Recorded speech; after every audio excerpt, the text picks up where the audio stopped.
And welcome back to the channel. If you're new here, make sure to hit that subscribe button. There's going to be a video to show you guys how to get to this hidden menu on Lexus vehicles. I believe this works on the GS models, all third generation.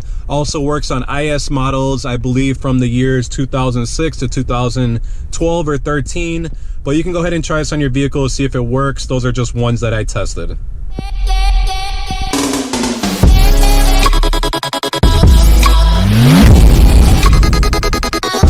First thing is you could actually have the vehicle running on or off. It doesn't really make a difference.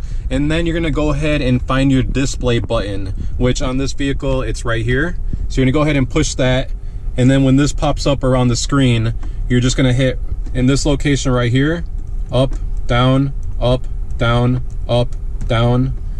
And there you go. After you get into this menu, it's basically like a diagnostic menu, gives you service check, display check. If you have navigation, has navigation check, camera check, and then you can check the Bluetooth voice quality, which this one you can actually adjust it. You can raise it and lower it. So these are just some options that are on there. If you guys have any questions, go ahead and comment. Don't forget to like this video, and please don't forget to subscribe. Thanks for watching.